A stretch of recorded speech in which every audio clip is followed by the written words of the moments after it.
Hello दोस्तों, minds on off future में आपका फिर से स्वागत करता हूं। आज के इस वीडियो में हम एक ऐसी इंसान की बात करेंगे जो एक सेवानिवृत्त यूनाइटेड स्टेट्स नेवी सील है। डेविड गोगिंस कौन है? उन्हें उनकी खेल उपलब्धियों के लिए अंतर्राष्ट्रीय खेल हॉल ऑफ फेम में भी शामिल किया गया। गोगिंस नेवी सील प्रशिक्षण, आर्मी रेंजर स्कूल और वायु सेना सामरिक वायु नियंत्रण प्रशिक्षण पूरा करने के बाद लोकप्रिय हुए, यहां तक कि अस्थमा और जन्मजात हृदय दोष के साथ भी। उन्होंने अपने सैन्य समय के दौरान इराक और अफगानिस्तान में भी सेवा की।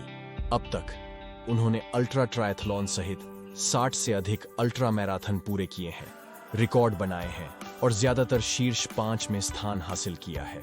गोगिंस ने 3 बार भीषण नेवी सील हेल वीक प्रशिक्षण पूरा किया है और अपने एक इंटरव्यू में वो बताते हैं कि इस सुपर ह्यूमन एबिलिटी को उन्होंने कैसे हासिल किया।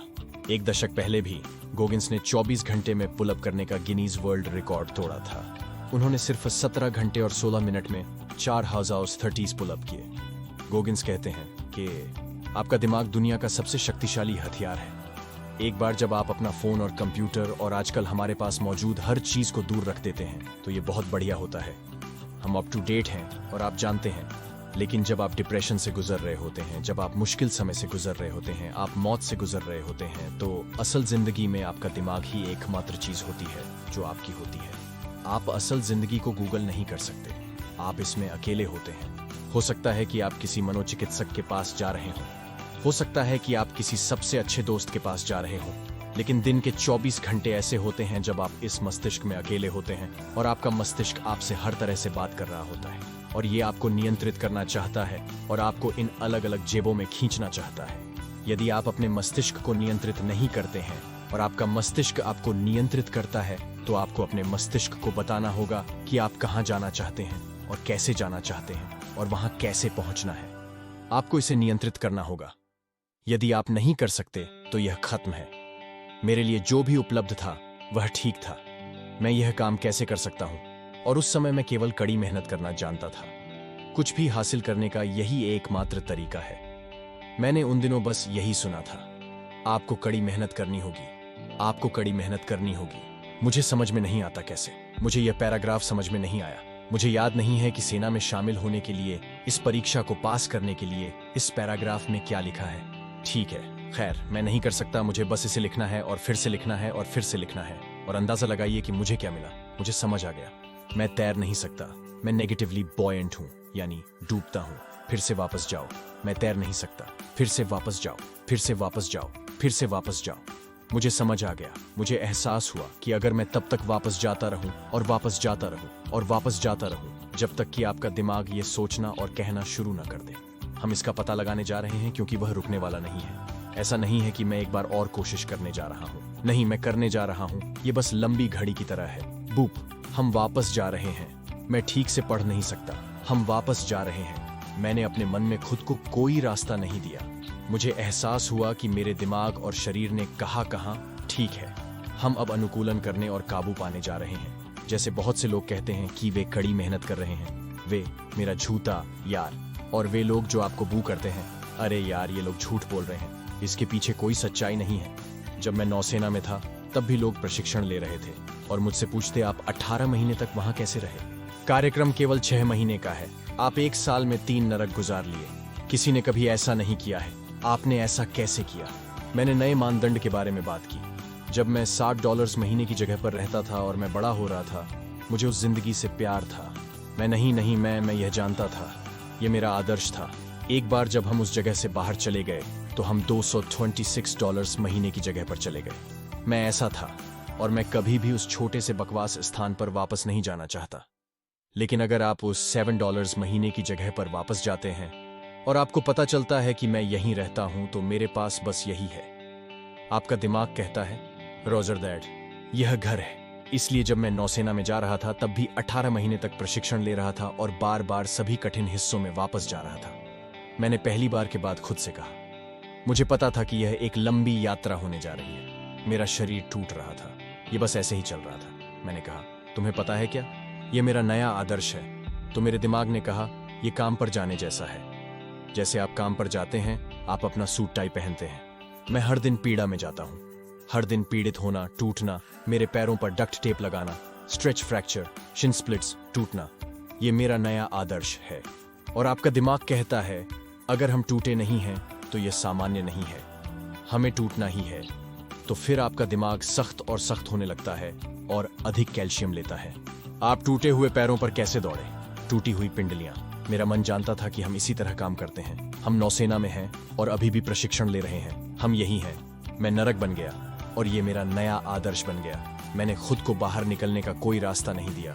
नरक की इन दीवारों के बाहर कुछ भी नहीं था, कुछ भी नहीं। मैं शैतान बन गया। मैं भगवान से प्यार करता हूँ, लेकिन थोड़े समय के लिए मैं शैतान बन गया क्योंकि वह नरक था। मैं बॉस बन गया, मालिक बन गया, नौसेना का सीईओ बन गया। अभी भी प्रशिक्षण ले रहा हूँ। यही मेरी मानसिकता थी। और इसी तरह आप चीजों से बाहर निकलते हैं। आप खुद को जहां भी हो उसमें डुबो देते हैं और आप वही बन जाते हैं। आप वही बन जाते हैं और खुद को बाहर निकलने का कोई रास्ता नहीं देते। जब मेरा वजन 251 पाउंड था और बहुत मोटा था, मैं नौसेना सील बनने की कोशिश में था। तो आज भी मेरे लिए दुनिया की सबसे डरावनी बात यही थी कि मेरा बाकी जीवन भी यही हो सकता था। तब मुझे लगा कि मैं बहुत कोशिश कर रहा हूँ। यही दुनिया की सबसे डरावनी बात है। तब मैंने सोचा कि मैं 297 पाउंड वजन के साथ इकोलैब में काम कर रहा हूँ, कॉकरोच के लिए स्प्रे कर रहा हूँ और हर महीने $1000 कमा रहा हूँ। मुझे लगा कि मैं अपनी 100% क्षमता पर हूँ। कुछ साल बाद पता चला कि मैं उसके आसपास भी नहीं था। 106 पाउंड कम, नौसेना में स्नातक, अभी भी प्रशिक्षण ले रहा हूँ। हमें ये सब करने की जरूरत नहीं है। पीछे मुड़कर देखें तो मैं कड़ी मेहनत कर रहा था। इसलिए लोगों को यह समझना चाहिए कि हम में क्या है। जब तक हम कड़ी मेहनत नहीं करते हमें कुछ पता नहीं चलता। और मेरा मतलब है कि वास्तव में कड़ी मेहनत करना जहां आप जुनूनी हैं। अरे ये मेरा नया आदर्श है। मेरा नया मानदंड ये है कि वाह, ये हमेशा मजेदार नहीं होता, यह हमेशा मजे के लिए नहीं होता। और तब आपको पता चलता है कि आप कड़ी मेहनत कर रहे हैं। लोग मेरी कहानी सुन रहे हैं और सोच रहे हैं कि यह आदमी क्रूर है। मुझे एहसास हुआ कि दिमाग कैसे काम करता है। मैंने यह पता लगाया कि मस्तिष्क कैसे काम करता है। मैं एक डरा हुआ बच्चा हूं और यही बात मुझे इतनी शक्ति देती है। मेरे पास कोई आधार नहीं था और मैंने इसे सिर्फ दिमाग पर शोध करके बनाया। आपको जो एहसास होता है वह मूल रूप से अजेयता है। आपको एहसास होता है कि आप हर समय ऐसा नहीं कर सकते। जब आपको ऐसा करने की जरूरत होती है तो मुझे पता होता है कि मैं ऐसी जगह जा सकता हूं जहां मैं रह सकता हूं। और जब आप जानते हैं कि आप टूटे हुए पैरों पर दौड़ सकते हैं और आप कुछ ऐसी चीजें कर सकते हैं जो बहुत से लोग कर सकते हैं, लेकिन वे इस शक्ति को करने के लिए तैयार नहीं हैं। लड़ने और उड़ने की यह सहानुभूति तंत्रिका प्रणाली और आप लड़ रहे हैं। यह आपको ऊर्जा का एक नया स्रोत देता है।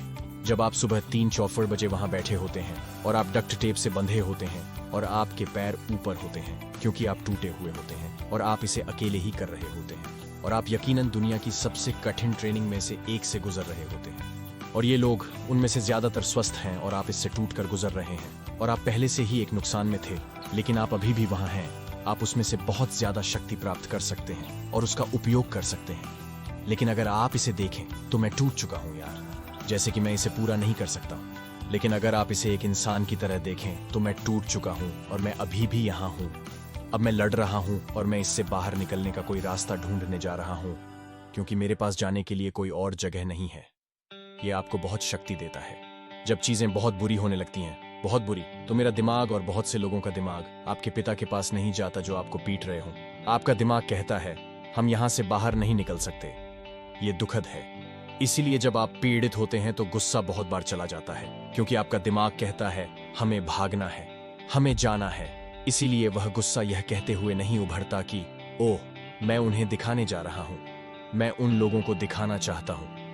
नहीं, बहुत गहरा होना चाहिए। अगर मैं गहरा कहता हूं तो यह खनिज मिट्टी तक पहुंचना चाहिए।